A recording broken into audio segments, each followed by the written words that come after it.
Welcome back, everybody. I'm Chris Angel, your co-host, and this is Leanne Ozaine-Smith, your host for The Pursuit of Profit. Hostess. Hostess.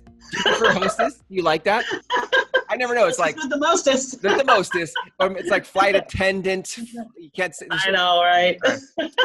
I can be a host if you want me to be. Your hostess of the mostest. Yes. Pursuit of Profit. Pursuit of Profit, and it's our second episode, Leanne. I mean, here we are. Here we are. I'm ready to go. Me too. By the way, I love your background today. That's so trendy. Thank you. It's where I work. It's my office. So awesome. I love it. We did better this time, kind of getting out of the dark room that we were in last time. Fishbowl last time. So people actually might see people walking behind me. It's going to happen. That makes it interactive. I like that. So today we're talking what's going to happen behind me. Yeah, right. Maybe nothing embarrassing. Hopefully not. Okay, so today we're talking about money behaviors and habits of entrepreneurs. I love this topic because it's hilarious in terms of what we do with money. Oh my gosh, yes. So last time, and I have notes so that I stay on track, because I tend to be like squirrel, right? Especially when I'm passionate about something. So no squirrels in this episode. Okay. Notes. But last time, what we covered is the 3 types of entrepreneurs that tend to compete, right? So we're going to review those guys, and then we're going to dive into what they actually think about and what they actually do with money. So hopefully, when I teach this in person, we get the nervous giggle that moves across the room, and we get people kind of slumping down in their chairs. Yes. So hopefully our virtual audience will do the same, because it's, I think, a lot of fun to identify who you are. It's almost like when you teach people the DISC system, and they're like, yeah, I'm a Heidi, or people like to identify who they are in a story. So I think that as we tell the story today, people are going to have a lot of fun with this episode. I like it. And hopefully they'll have some nervous giggles and go down into their chair. We won't be able to see you do that, but we know. We know what you're doing at home. Because we taught this a million times in person. That's right. All right, should we dive in? Let's dive in. I'm ready. Okay, first, what I want to do is review each type of entrepreneur. So I'm going to pick up my notes. Okay. The first guy or gal remember from last time, is the accidental entrepreneur. They're never intended to be a business owner, but they found that magic place where their passion and their pocketbook intersect. Yep. And here's what they usually say to me. We get in a conference room, maybe even this room, and they'll say to me, oh, you know what? I have no business sense, Leanne.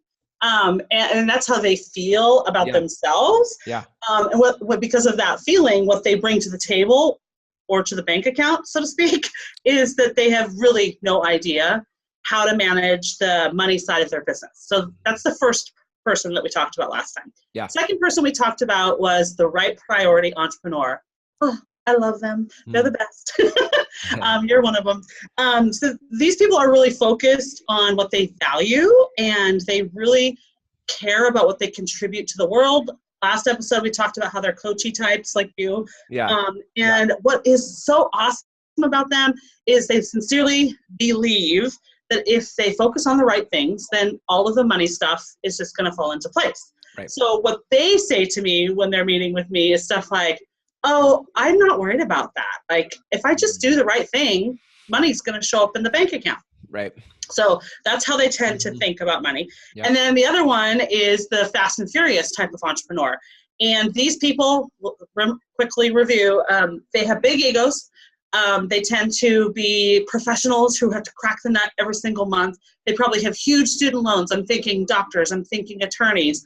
I'm thinking people like me. I don't have huge student loans, but you know what I mean. Yeah. They're professionals, and their business is kind of their livelihood and a little bit of their life.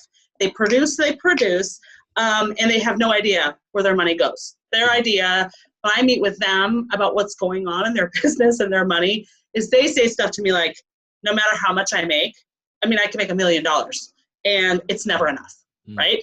Because what they are finding is their business consumes every dollar that their business makes. Wow. Right. So those are the 3 that we talked about last time. I want to say already though, I can already tell that people could hear themselves in that. You're so good at saying what people say to you, because it's what people say to you. But it is what those watching this right now or listening to this right now have said themselves. It's textbook. Yeah, I love that. So good. It is. It's textbook.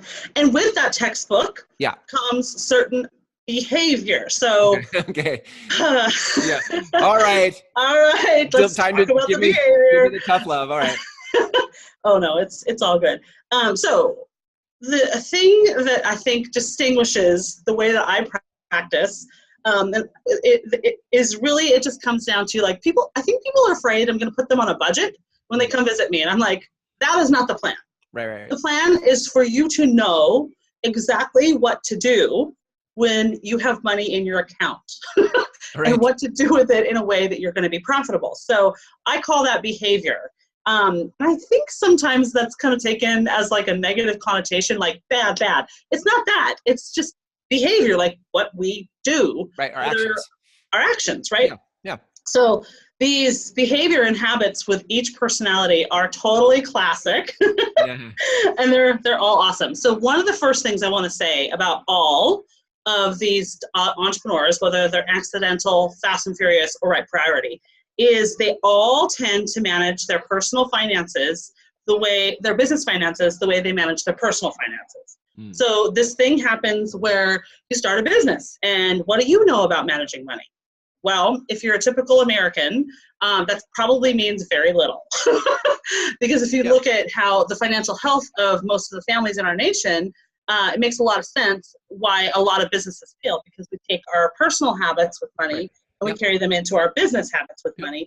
And when we don't see distinction, how is it going to be any different, right? Totally. So all of them tend, maybe with the exception of the fast and furious person because they delegate stuff, but they tend to think of and behave with their money the same way they would with their personal finances, which is part of why things are hard for entrepreneurs. Right. There's somebody walking.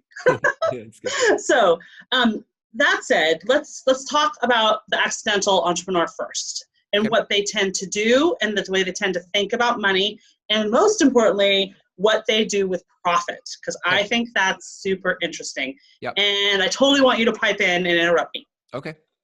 So first of all, these people, the accidental entrepreneurs, really tend to be those people who have more of that inclination to manage their business money the way they manage their personal money. And part of that is because they really don't see any distinction, and I mean any. They don't see any distinction between themselves and their business. Like their business is an extension of themselves. And so there's just like complete, handhold that's going on. So because there's very little sight distinction between those two things, they don't see why they should treat the money of their business any differently. Does that make sense? Yeah. Okay. So here's how that usually manifests. They don't usually have exclusive bank accounts for their business. Got it. Right. There you go. Right. So, I mean, I could beat a dead horse about this. I talk about it a lot, but honestly, Chris, I'm not exaggerating. I'm at least 60% of the time, regardless of what kind of entrepreneur I'm meeting with, if I ask them, hey, do you have a bank account that you use exclusively for all business income and expenses? They're like, right. No. Yeah. So it's not old news. Like most people don't know to do that. So because they don't have, especially as accidental entrepreneurs, they don't have this distinction between their business mentally and emotionally. And they also do the same with their money. Like money is just going where money is going. They actually can't see the financial lines. They can't measure the health of their business. Good. And they have no idea what they should be doing with money. So they're constantly confused. And they're constantly, I feel like they're just constantly unaware of how much danger they're putting themselves in with audit risk and business risk, right? Right. And then, what they do with profit, when I meet with these people, what they're asking for help with, besides to learn how to get organized and stuff, is they do not have any idea how to get profit out of their business, and they want to know how they can pay themselves. Right. So that's what they do with profit. So if there is profit, they don't know how to get it out of their business, and they don't know how to replace that paycheck that they had at a traditional. But you wouldn't know how, if I were the accidental entrepreneur talking to you, I wouldn't know how to do that anyway, because I can't, like you said, I can't measure where that line is. Right. Because I don't have my business money and my personal money separated. Right. Right. And I mean, that shows up in lots of ways. I mean, what ends up happening, especially to like in the e-commerce world. Oh, good save. Wow. We almost lost the camera there. That's good. Start the interview over. Yeah, no, we're I'm all blushing. good. I'm doing my body blush. I don't even remember what I was going to say. Let's just move on. Well, but I want to say, this is important because I think people, when you're an accidental entrepreneur or any entrepreneur, and you see, you started your business because you were good at sewing something and people wanted to pay you for that, or you were good at whatever you did and that turned into a business. You see people wanting to pay you money. And so it's hard to separate business money from like personal money because they're paying me. Like I look at it as like a paycheck, not business income. Right. So when they come to you and they're sitting down across the table from you going, I really want to know how to pay myself. Everything, it's hard because their mindset about how they came into the money isn't separated from it. So it's hard to separate it when you're trying to find profit. You can't separate it because it's all going into your personal account. Right. Yeah. And they really well said, Chris. Have you been sitting in on me? Well, it's not my first rodeo. I know, right? But they're also saying, like, they will say, verbally, like, I don't even know how to even begin that process, right? So this particular person needs some, like, we got to pull it back, and they get education and help around, like, creating that separation. Because honestly, to get to the place where they replace the paycheck, they have to get to the place where they realize that they are not their business and their business is not them, especially financially. Can you maybe you're planning to address all three of these people at the end, but and if you are, tell me, but otherwise, is there like a really simple, like just do this one thing and it would like help you a ton? Yeah, let's do that. So for the accidental entrepreneur, the first thing you have to do is go and open a business account, and it needs to be at a different bank account, bank institution, than where your family banks. Right. So people roll their eyes at me. I'm like, no, literally. If you bank at Bank of America, then I want you to go to Wachovia over here and get a different account. Because I never want to see, one of the worst things you can do is see your business accounts and your family accounts side by side, and the transfer button is a no-no. So it's that dang transfer button. Seriously. No. Seriously. Listen, I think the good news to this is like the solution is not as hard as sometimes people make it. Like it's really easy to just go create two accounts, and that will create a lot of simplification in your life. So much. And don't even try to tell me that it's too much work to go get to a different bank. It's like, come on. You're a business owner. Be like a business owner. Come on. Level up. Brave. It's really going to be hard. So that's one thing somebody can do right away is just go open that separate account, separate debit card, change your Square account, put all of your checks in there. And one thing that people say to me is like, oh, well, if it's a business account, I'll have to pay for it. Okay, well, if it's $15 a month, that's like 3 lattes. It'll be okay. Like, don't worry about the cost. Or just don't tell the bank it's for business. It'll be okay. There is a cost. There is a cost to having a business. I think that's another maybe mindset thing as it relates to accidental entrepreneurs.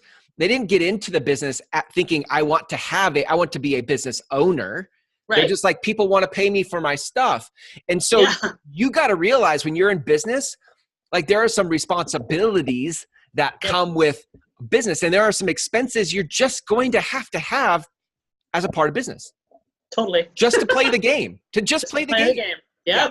Like, congratulations. Merchant fee. Tell her what she's won.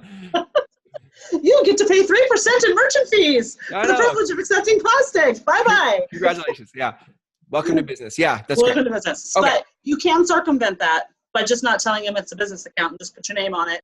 Sure. And you can have a free account, but it is only for business. So that's a very quick fix that most people can do. It forces consolidation. So all the revenue comes in, all the expenses come through that place. So things get much clearer very quickly. So and that's practical to do. Now you can find where your profit is, or you can find, you can actually see the difference of monies, and it's not so cloudy and confusing. Yeah. Yep. Okay. Exactly. Next person. Yeah. Right priority people. We love these guys, right? Love these people. Love these people. I'm married to one of these people too. These right priority people are they're great. So here's the thing. They tend to be commingling personal and business money for different reasons. Not because they're disorganized or because they didn't know any better, but it's because of what they actually believe in their heart about their business. So they sincerely believe that good priorities with money are more important than stewardship of money. Explain that. So okay, I'll explain it this way.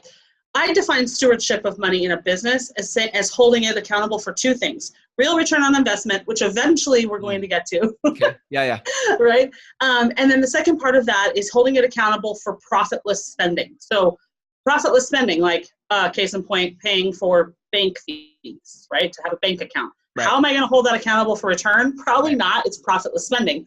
But profitless spending, when gotten out of control, destroys a business, right? So we hold these money accountable for these two things. That holding of accountability and holding it accountable for profit is my definition as a profit coach for financial stewardship as a business owner. Okay. Those two things. Yep. So what these right priority people tend to do is they're like, well, no, as long as I do the right things with my money, like I'm really charitable, or I put my money where my mouth is. Like, my family is the most important thing, and so I do this. So they tend to really take their priorities as a human, tend to really dictate how money moves in and out of the business. But it isn't necessarily a good thing, because we have these other two over here that we need to hold accountable for return in business. So what I like to help people do, as you know, is push money. I call it pushing it across the table. So like, we got to get your business really profitable, like legit profitable, with these two pieces of accountability, and push more money across the table so that more of the money is leaving the business and going to the family, and less of the money is staying in the business. So right priority entrepreneurs love that process. They're like, yes, this is what we want to do. But getting them there is hard, because they have to change what they do with money in their business checking account. Because what they tend to do is see their business checking account as their second personal account. Okay. What were you going to say? No, I think that's where I was going to go with. So what is the change what do they do now, and what do they need to change? Well, I think what they have to change is two things. First thing you've got to take out of your thinking is this thought that, hey, money is money, right? Like, I own the business. I've got this business account here. I've got this personal account here, whatever account I need to pay the bills out of to take care of my family, I'll pay the bills out of, right? So there's just this element that's a little bit of commingling, but it's more of a mindset. Like, hey, money's money is what happens with these right priority entrepreneurs, because they think it's all their money. So that distinction of like, no, the business checkbook has nothing to do with my family. Got it. Literally zero. Yeah. So even though I might be in business for taking care of my family or building the financial independence that we want as a family, they're completely different. They're completely different things. Right. What's interesting with these guys, as a trend, what they do with their profit, if they have profit, what they're doing is they constantly fall prey to this thinking that they need to invest and reinvest back into their business. So that they can become more and more profitable. And so what that happens is it creates this muscle memory, so to speak, of every dollar the business earns is going back into the business, because my priorities are, I want to take care of this family over here, and so I got to build the business really strong over here. So it's this very funky teeter-totter that's imbalanced. I can see that from my own side. I can see on the family side of things, I will do whatever I need to out of my business account so that my family is taken care of. Yeah. Right. Now I have my separate accounts. I'm that far down the road. Good job, Chris. And so there's some distinctions in where my money's coming from and all that. But I know that as an owner of my business, I can take out of my business account what I need to as the owner in a distribution, or however that gets classified by my CPA, and put it into my family, because that is a right priority for me. I will do that. Yeah. And any money that doesn't go back into my family, for me, I will then put back into my business to grow it for its impact I want my business to have in the world. Yeah. Yeah. Because that's what the money's there for, is to go out there and make an impact. So is there profit? Yeah, not often, because it's like I'm reinvesting it in my business for impact, or I'm reinvesting into my family for lifestyle. Yep. And I would argue that there is profit, maybe not profit on paper, but if you are doing that, we'll pick on you, Chris, because you're here. If you're doing that. Yeah, right. I'm an easy target. You're super easy. Then at that point, I would have you look at the difference between profitless spending and profitable spending, right? Right. Profitable spending, what we put into our business, you can hold accountable for return. Like, hey, I invested in a course, or I invested in whatever. Here's what I've produced. But the risk for you is that you will do that, and there will be the teeter-totter is lopsided. On one side or the other, people tend to either be pushing money across the table, right priority people, and not having enough for business reinvestment, or creating a constant cycle of business reinvestment where they don't actually realize profit and push money across. So right priority people tend to be constantly like back and forth like this, and they're not exactly sure what to do with money, which is why we do profit plans. Right. Yeah. so that people know where they need to put their money. So practically, if it was somebody like for this person, I would say practically first step would be maybe just like sit down and like journal a little bit and think about what you spend money on, and ask yourself, is that money being spent to grow the business? And if so, if you say yes, because you're going to say yes to everything. The coffee I bought at Starbucks, did it help me grow the business? You're going to say yes. No, I would not say that. No, I know. But if the answer is honestly yes, then what you want to ask yourself is, how do I hold that accountable for return? Because that return, that money, like you spend $1, you make two, you have profit of one, right? That profit is supposed to go across the table to your family. So it's really important to know where you can find real return on investment. Okay, I like it. Good. All right, last one, Fast and Furious people. Yep. I'm one of these people. I almost hate talking about it because I'm like, well, here I am, folks. I appreciate your transparency. So these Fast and Furious people, remember, they're like, we are just busy producing. We don't have time to do this. We've got 5 employees, 10 employees, 50 employees. Don't mess with me in money and numbers. But at the end of the back here, they want to make a lot of money. And they have a business for the purpose of making a lot of money. Yeah. And so they see their people as leverage, whether it's 1 or 50, in making more money. But their problem is, no matter how much they make, it's never enough. Right? So where they tend to, we tend to be problematic with money is we tend to hire CPAs, right? Or we hire a bookkeeper or somebody that's actually doing the minutia of the money behind the scene. And when the accountant says to this person, hey, you need to go open another bank account, they're like, yeah, okay, I'll just go do that. But they don't care about the why. They don't care about how that serves them. They're just like, wah, wah, wah, when their CPA is talking numbers with them, right? So they produce and they make a lot of money, but what happens is they spend a lot of money. So what they do is they tend to see their business as something that validates them or invalidates them personally. So their business finances validate or invalidate them personally. So like I just said, the more money they're making, the more money they're spending. And unfortunately, for those of us who are fast and furious entrepreneurs, we tend to have the tightest profit margins because we have this problem of making, spending.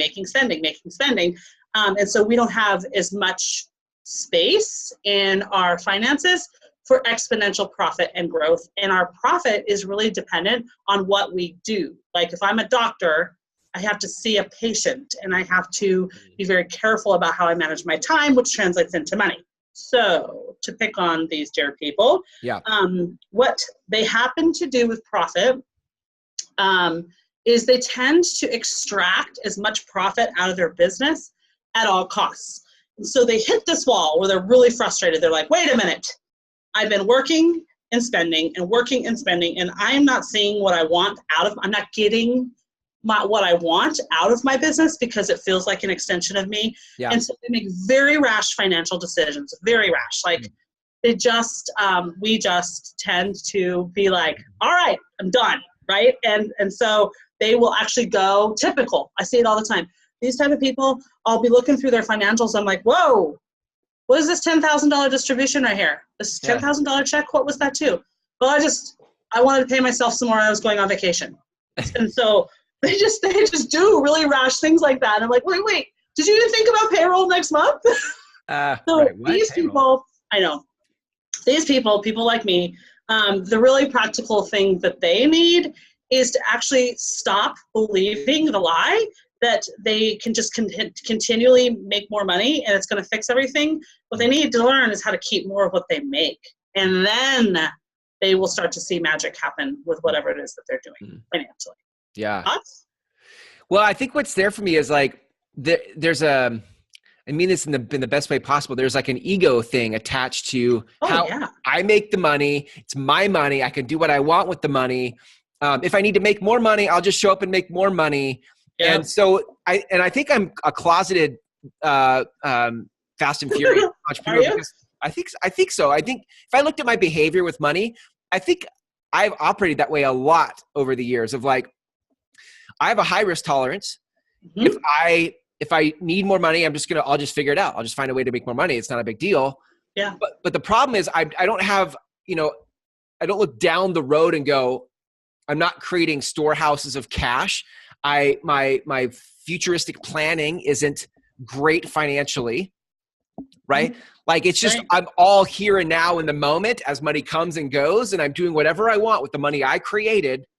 Yep. As I want to do, as it comes. Yep.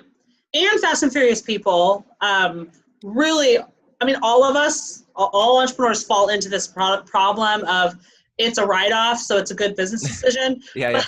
Right. These people in particular are like, I need write-offs. I'm going to go to a conference in Fiji, and they're not really thinking about how that's impacting their business in the short or the long term, which makes them have to work harder and make more money. And creates a very vicious cycle. So practically speaking, the stinking thinking has to go about it's just money, I'll make more, and blah, blah, blah, right? So I really think, the point of reviewing these people and talking about like what their behaviors are is to help the audience understand, like, you can be a little bit of all of these. Yeah. And at the end of the day, if what you're wanting is to create a lifestyle where you have no boss, and that you get to build your life and your values up, and that your business is something that you love versus hate, and it's actually creating that path for you to replace the traditional paycheck. And let's go beyond the paycheck, replace a traditional like benefit package, like, oh my gosh, retirement money. Mm-hmm. Ding, ding, ding. Yep. Oh no, I just showed you my ugly financial planner. There it is. Mm-hmm. But you have to replace all of that to have a rich entrepreneurial experience and to avoid entrepreneurial poverty. So the only reason we're talking about this is to help people say like, yeah, I'm that person, or I'm a little bit of all of those people. And I need now to take another step in figuring out how to change the trajectory financially. And the solution is not making more money. It's not.